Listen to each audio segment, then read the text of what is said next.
I'm Dr. S. Prasanna Rani, Assistant Professor of Mathematics in Pingil Government College for Women, Warangal District. Children, in the last 3 classes, we have gone through some prerequisites which are needed to learn the topic linear algebra.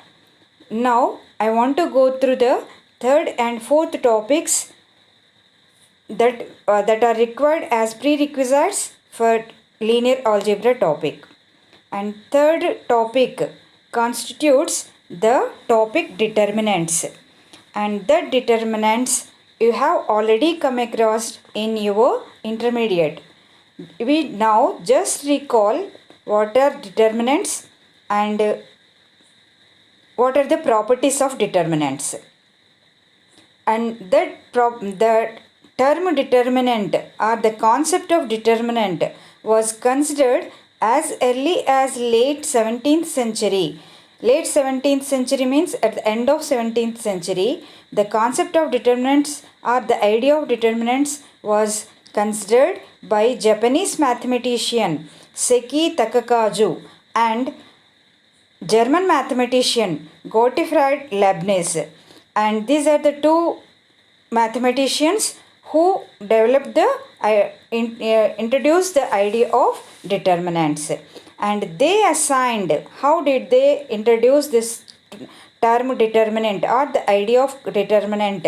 Means they assigned a number to a square array of numbers which we call now as matrix, and they assigned a single number to that square array of numbers in a certain way, and that number is assigned in a certain way, and that number is called determinant of that matrix. A separate theory of matrices later, a separate theory of matrices was developed about 160 years later, when after the determinants concept was introduced. For many years, determinants appeared mainly in the discussion of system of linear equations. For so many years, the determinants concept was used only for the discussion of systems of linear equations. Later, the application of determinants is used in finding volumes of several solid figures like tetrahedron, parallelepiped, etc. So, first in the beginning, the concept of determinants was used to find only the solutions for systems of linear equations. But later on, the concept of determinants was used in finding the volumes of different solid figures like tetrahedron, parallelepiped, etc. Even though the invention of computer reduced the role of determinants. Of course, nowadays, for every calculation we are depending upon the computer, but in the earlier days that role was done by using determinants. But the invention of computers replaced the role of determinants a little bit, but still the knowledge of determinants is useful in some applications of linear algebra till today, even now. Hence, knowing the concept of determinants and its properties is very much necessary to us, and they are useful. That means the concept of determinants is useful in the next chapters, in the later chapters in our topic linear algebra. And determinant definition, how does it go? If A is a square matrix, then its determinant denoted by det A is as follows. The determinant is not, we cannot define it in some words. It is a process to find a single number which is assigned to a matrix.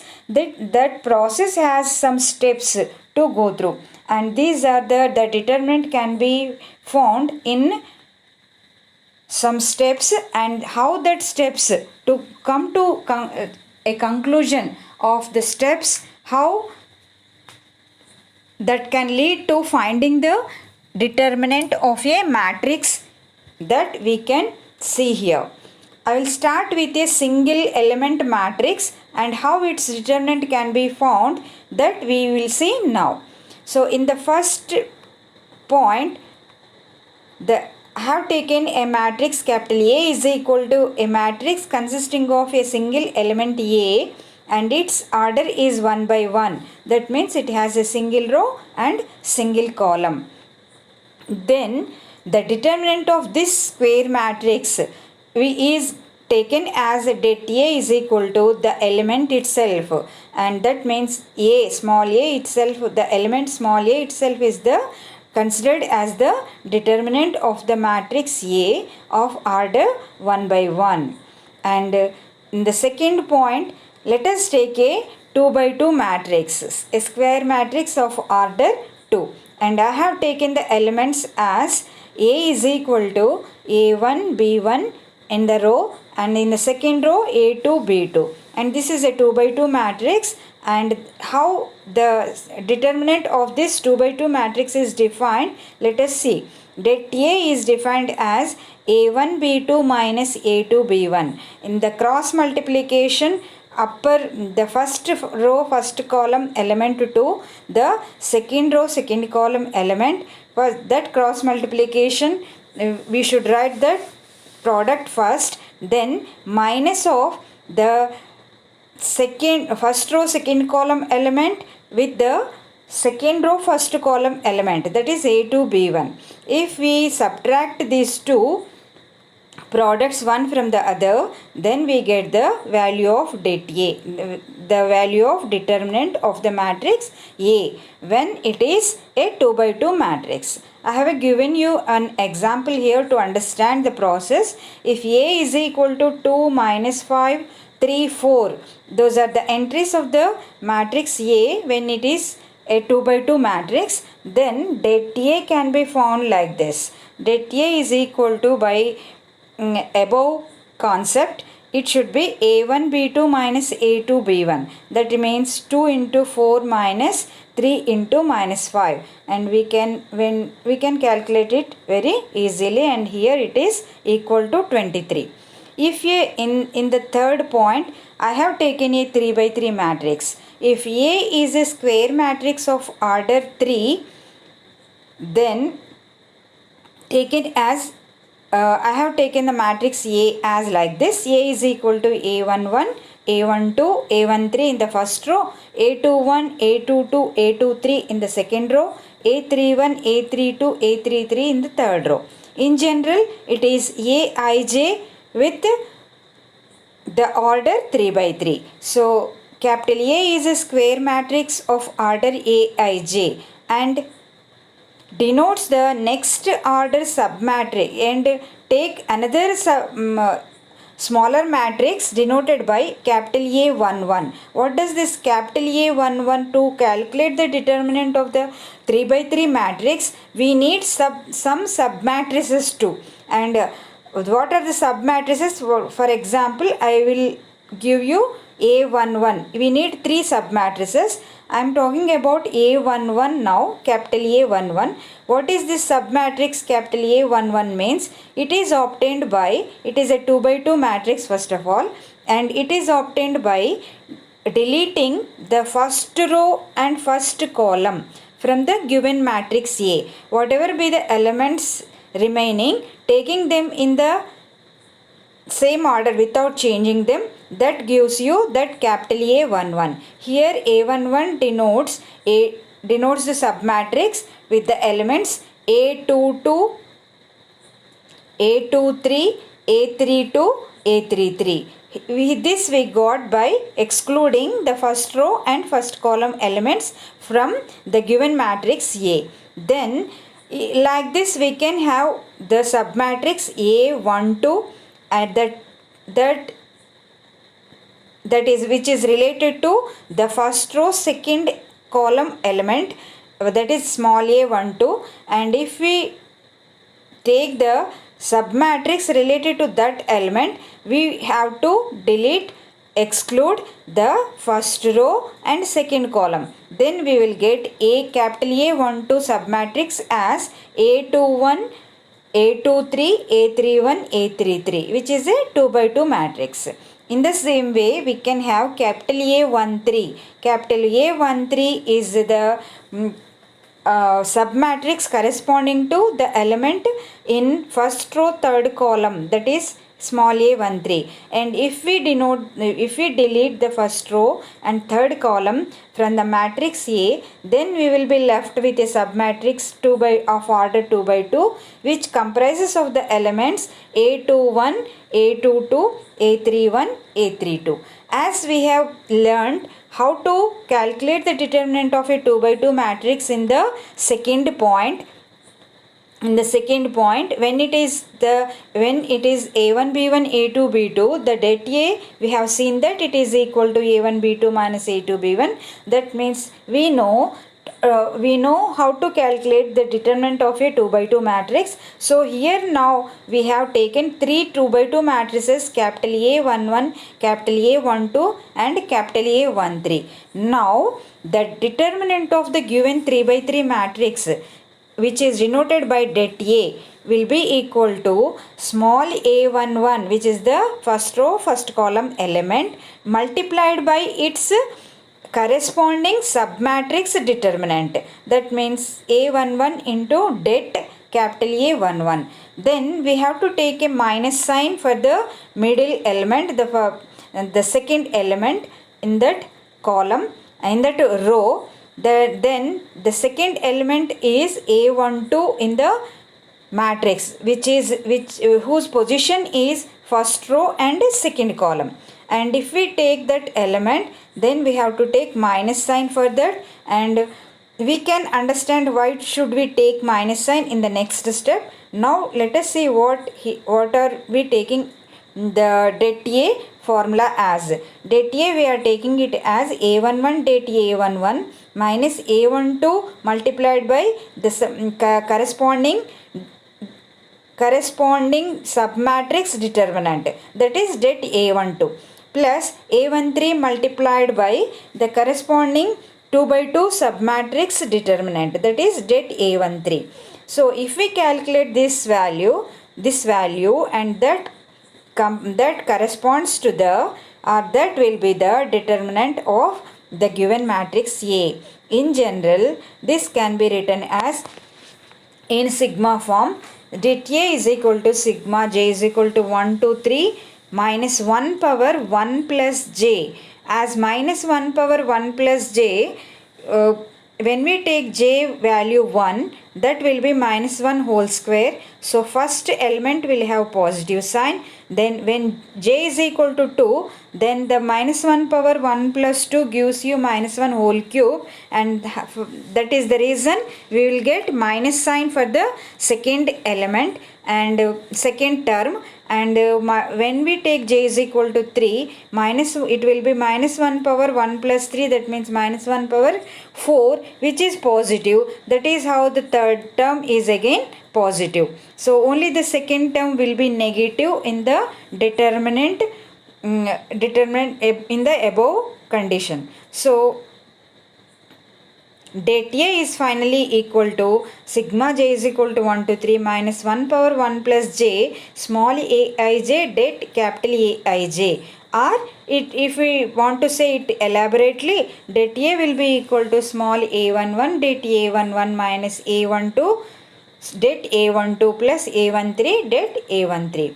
If we want to have, this is finding the determinant is just a process, and let us see how it goes by taking an example.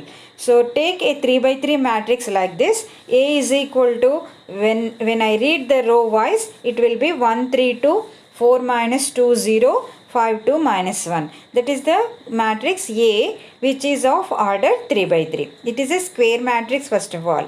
So the first thing we have to remember is if we want to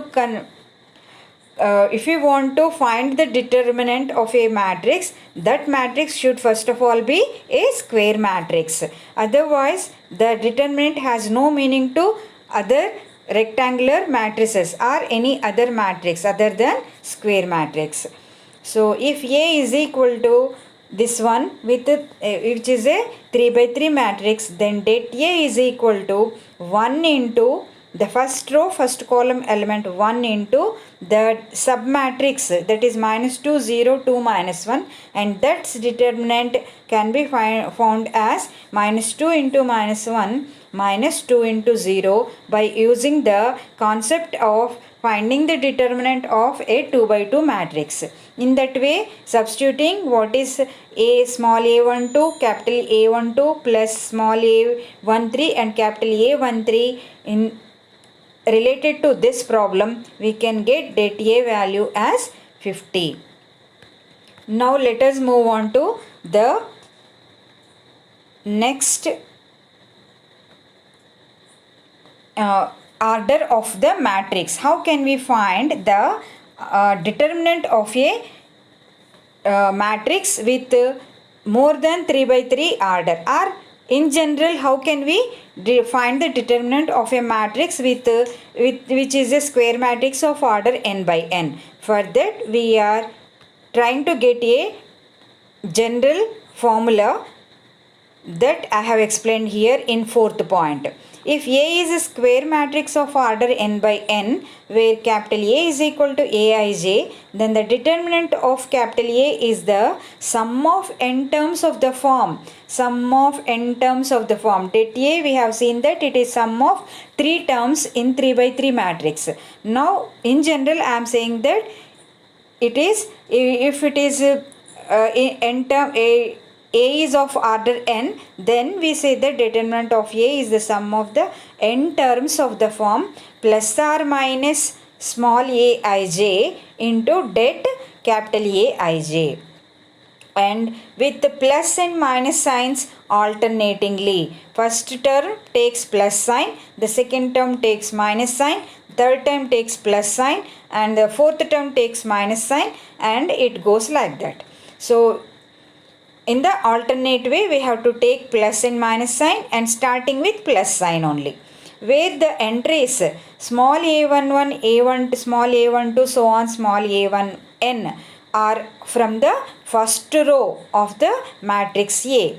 Hence, in general, for a number n greater than or equal to 2, the determinant of a square matrix of order n by n can be given where A is of the form small aij n by n, where aij, small aij is a typical element of the matrix capital A is defined, then determinant of that matrix we can define it as det A is equal to small a11 det capital A11 minus a12 small a12 det capital A12 plus so on plus minus 1 power 1 plus n small a1n det A capital A1n.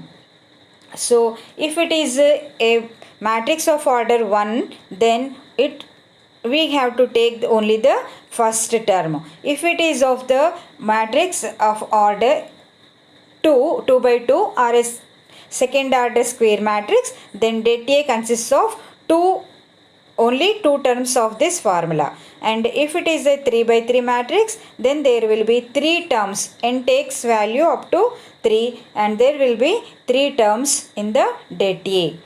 So here in general det A can be taken as sigma j is equal to 1 to n minus 1 power 1 plus j small a1j det capital A1j. Here 1 means the first row, corresponding to first row. With respect to first row, how to find the det A? This formula is related to that one. So this formula is saying is found with respect to the first row of the given matrix. So if we want to find the det A with respect to second row, then in place of 1 we have to take it replace 1 by 2, and the formula will be as it is only, but in a1j and det a1j we have to take, so instead of 1 we have to take 2. So the above expression, we have to take down some note points. We have to go through some note points at this juncture, and those are the points here I have mentioned. Let us see what is the first point. The above expression is known as the expansion of determinant along the first row elements of the matrix. As I said, the above said formula is related to with respect to the first row of the given matrix. So the second point says that the determinant of a matrix is also denoted usually by writing the elements of matrix in vertical lines instead of brackets. So usually to find the determinant of a matrix A, the notation we use is the matrix A is usually denoted by square brackets, and whereas the determinant of that matrix is denoted in vertical lines instead of brackets. In the with the same rows and with the same columns, we have to represent it in vertical lines. But as det A is a single number, when we use the above formula and get the value, det A will be a single value, which is a real number. Okay, then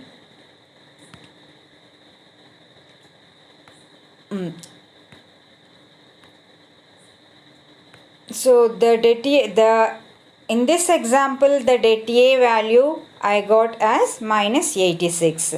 You can do in your notebooks and practice it how the determinant can be found for a 2 by 2 matrix and 3 by 3 matrices. Take down some examples and get the values of determinants as an exercise. Now let us go through the properties of determinants. The properties of determinants which we use in later chapters are listed here below. The properties of determinants are many, but which we use in the later chapters in the topic linear algebra, I have mentioned some properties here, and let us go through some of all of them. They are nearly 9 properties. They are 9 properties, and let us go through them. The first property says that the value of the determinant of a square matrix does not change even if it is computed with respect to any row or any column of that matrix. The first property says that while deriving the formula for determinant of A in general, we have seen that the formula is derived with respect to the first row, expansion of the elements with respect to first row of the matrix A. But here the property says that process can be done with respect to any row or any column of the matrix, and even then we are going to get the same value as determinant of that particular matrix. So to find the determinant of a square matrix, we can use that formula with respect to any row or any column of the given matrix. Let us see what is the second property. If each element of a row or of a column of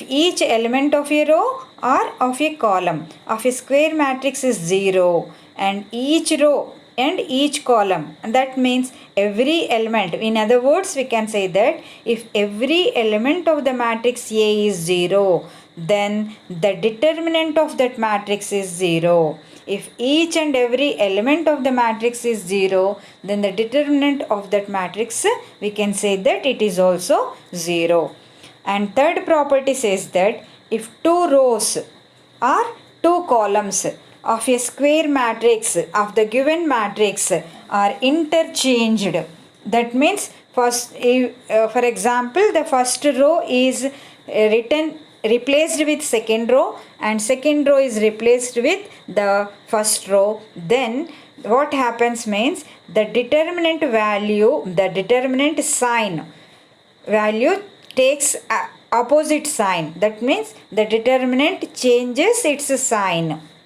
If it is plus, then it gets the minus sign. If it is already minus, then it gets minus of minus, which is plus sign. So if any two columns or any two rows are interchanged in the matrix, then the value of the determinant changes its sign. That is the third property.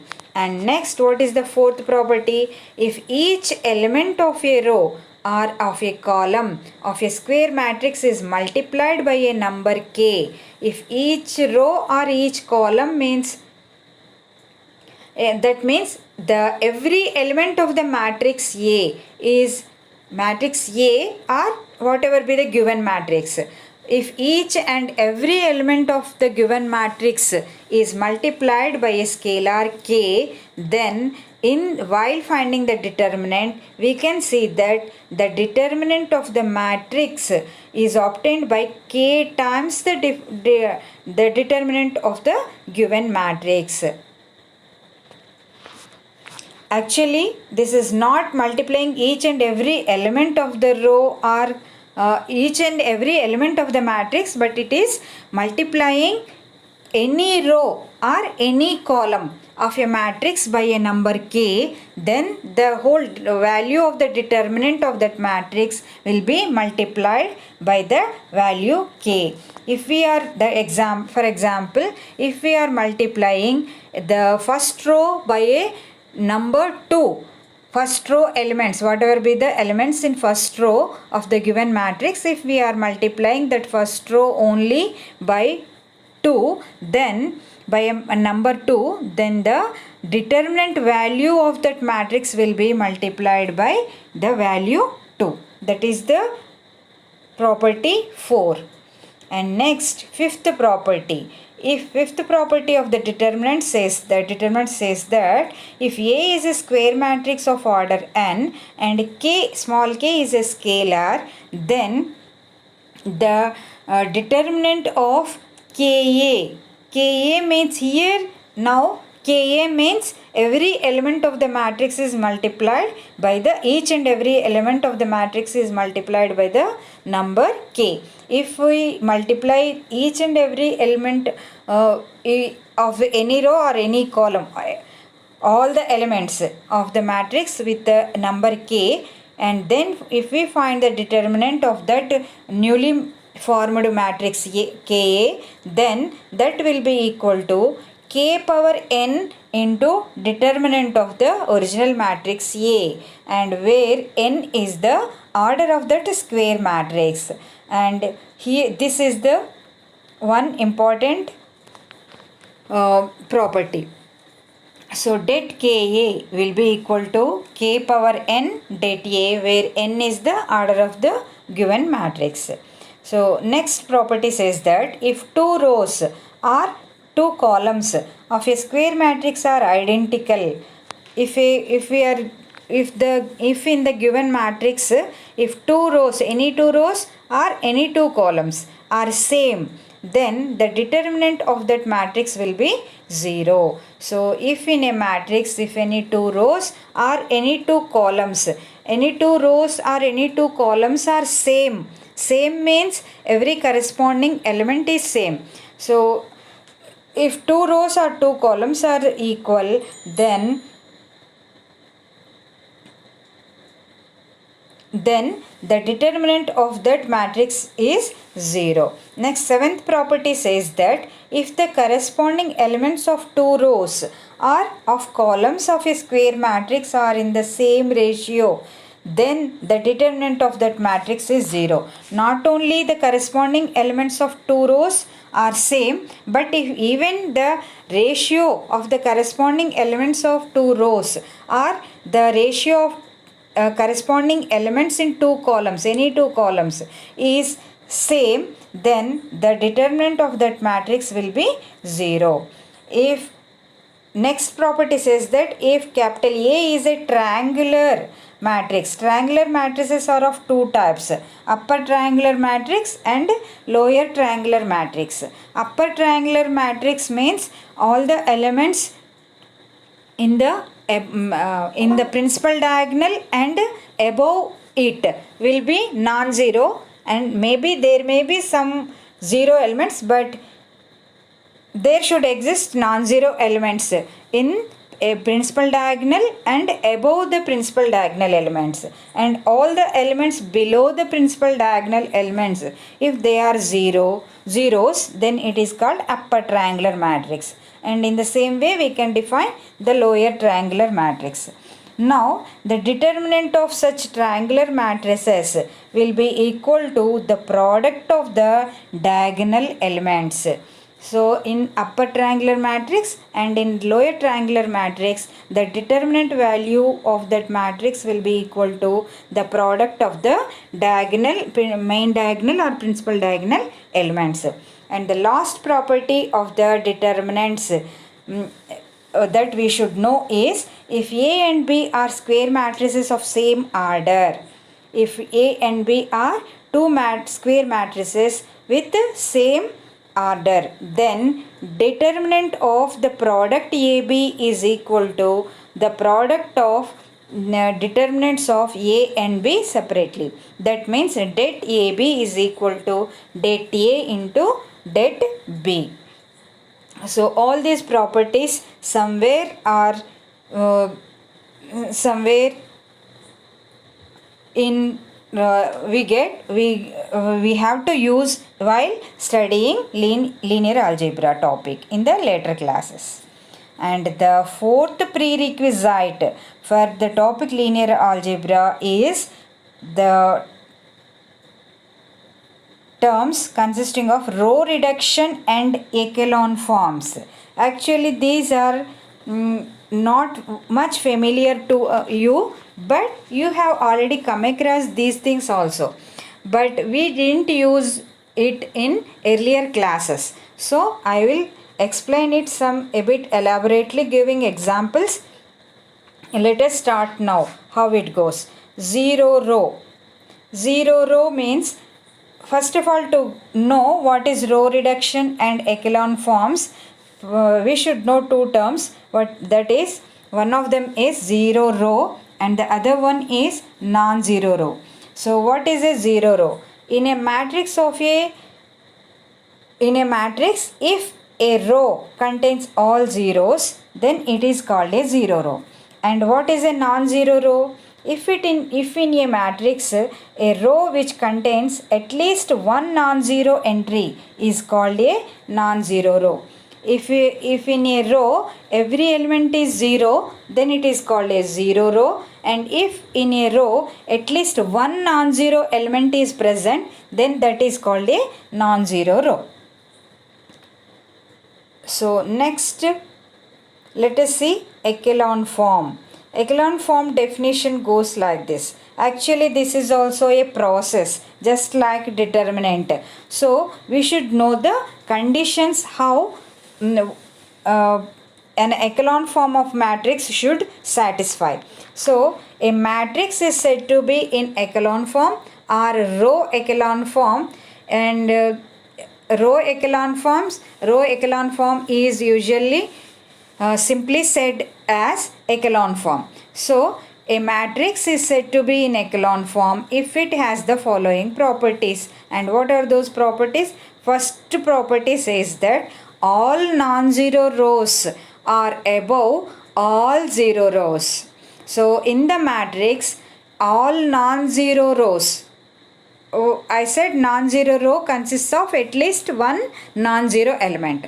And here the property says that all non-zero rows are should be present in the matrix above the zero rows. That means the zero rows should be below and the non-zero rows should be above. In that way they should be present in the matrix. Then that will be the first property of echelon form. So here I have given you some examples. The first matrix is 2 3 0 0, and here 2 3 is a non-zero row and 0 0 is a zero row. And by our condition, a non-zero row should come first, then only zero row should be present. So here we can see the non-zero row is above the zero row, and hence it is an echelon form. And in the second example, I have taken 2, 3, 5, 4 as first row, 0, 4, 6, 7 as second row, and all zeros in the third row. Here also we can see that the two non-zero rows, the first row is a non-zero row and the second row is also a non-zero row, and they are above the zero row. The zero rows is the third row in the example, in this example. So it is also this matrix is also satisfying the echelon form and property 1 of the echelon form. And here we can see 0, 0 in the third example I have taken, 0, 0 in the first row, 4, 5 in the second row. Here the second row is the non-zero row and the first row is the zero row. But this is not satisfying the first property of the echelon form, wherein we should have the non-zero row above the zero row. So this is not satisfied here, and hence this third matrix is not satisfying the property 1 of echelon form. So it is a non-echelon form matrix. Later, after going through the second and third conditions also, third properties also, then we can have some more examples. Now let us go through the second property. Each leading entry of a row is in a column to the right of the leading entry of the row above it. By these words we may not understand how it goes. When we see the example, we can understand the meaning of this. Each leading entry in the sense, if it is the first row, then first element is the leading element. If the first row consists of 0, 1, 2, 3, then the leading element will be 1, not 0. So that is the leading entry meaning. So each leading entry of a row is in a column to the right of the leading entry of the row above it. So that you can understand by seeing the example. First let us go through the third property also. All entries in a column below a leading entry are zeros. All entries in a column below a leading entry are zeros. Even this statement you can understand when we go through the example. Let us see examples now. So some more examples I want to mention here for the property 1, for the condition 1. Let us see what are those. So if a matrix should be in echelon form, the first property says that all non-zero rows should be above the zero rows. I have taken a matrix capital A defined like this: 4, 1, 2, 5 in first row, 3, 0, 6, 1 in second row, all zeros in the third row. Here we can see the two non-zero rows are above the zero row. That is how this matrix satisfies the echelon form condition 1. But the matrix I have mentioned as B, this B goes like this: 4, 1, 2, 5 first row, 0, 0, 0, 4 zeros in the second row, 3, 0, 6, 1 in the third row. But this is not satisfying the first condition of the echelon form, as the third row, which is a non-zero row, is below the zero row, which is second row. So this is not satisfying the first condition, wherein every non-zero row should be above zero row. So this is not satisfying here in B. So B is non-echelon form. B is not satisfying echelon form condition 1. Now examples to illustrate condition 2. Now the condition 2 we can understand by seeing the examples. I have given you the example, a matrix here to illustrate this condition 2, and what I have taken is A is equal to 4, 1, 2, 5 as first row, 0, 5, 0, 1 as second row, three zeros and 8 in the third row. Here the leading element in the first row is 4, and that is right to the in the second row. See the second row. In the second row the leading element is 5, and that is right to the in the, if we see it in column wise, it is right to the leading element of first row. See, in the first row 4 is the leading element, in the second row 5 is the leading element. When we compare 5 with 4, 5 is in the, now see column wise, 5 is right to the leading element of first row, the row coming before it. So that is how this is in satisfying the condition 2 of echelon form. And but I have taken another matrix here, that is capital B is equal to 2 1 4 3 and 0 5 0 1. Then next row is I have taken as 0 8 0 0. Here the condition 2 is not satisfied in the matrix B. How is it? Means in the first row the leading element is 2, in the second row the leading element is 5. Then when we see them column wise, then 5 is right to the first column. That means 2 is in first column, and in the second column only the leading element is appearing. So that is okay. But when we see the second and third rows, in the second row 5 is the leading element, whereas in third row 8 is the leading element. But 8 should appear to the right column of the number 5, which whose column is 2. So if 8 is in third column, then that will be an echelon form. But that should have satisfied the condition 2 of echelon form. But here 8 is just below 5, and it is not right to the column in which 5 is appearing. So the condition 2 is not satisfied in the matrix B, which I have taken here. And see, even the matrix C, which I have taken next, this is also not satisfying the condition 2 of echelon form. The first row and in second row the leading element, if we observe, the first row is -1 is the leading element, in the second row 4 is the leading element, and here the property is satisfied.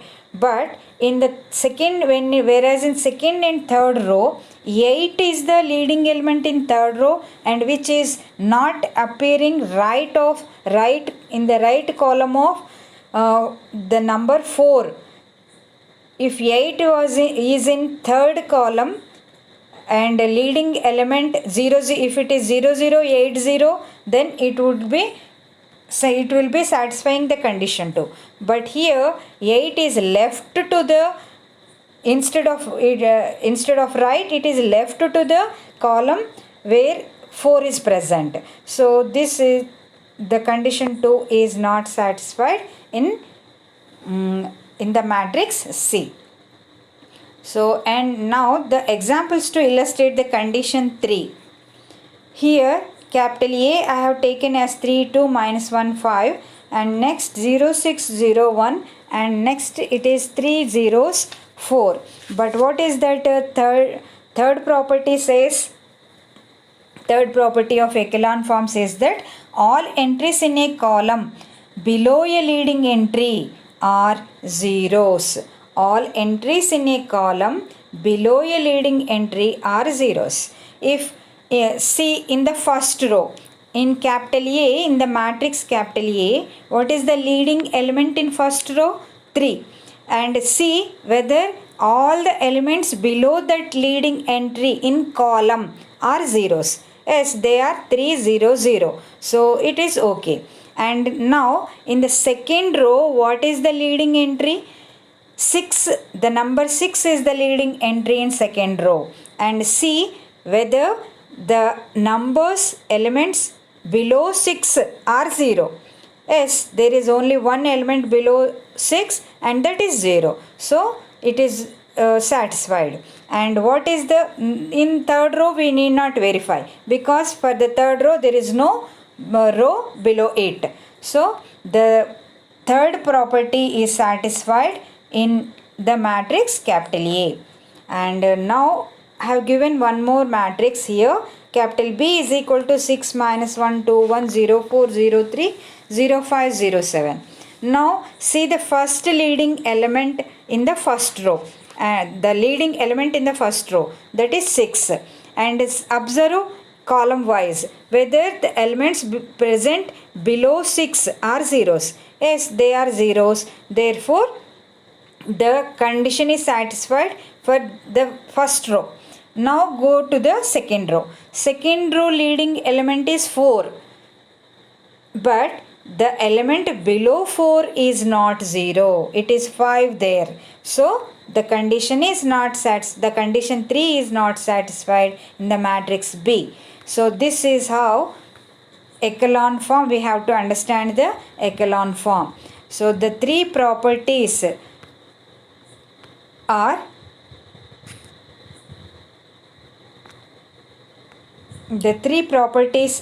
like this. All non-zero rows should be present in the matrix above all zero rows. And the second one says that each leading entry of a row is in a column to the right of the leading entry of the row above it.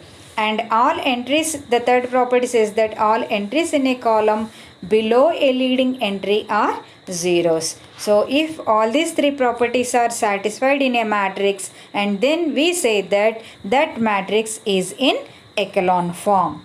So here I will stop the class today. Actually, in the fourth prerequisite, we need to learn row reduction. If it is in echelon form, that is okay. If it is not in echelon form, we can try to reduce into echelon form by row operations. How we can do that, we will see in the next class. So with this, I am closing the class for today. Okay, children.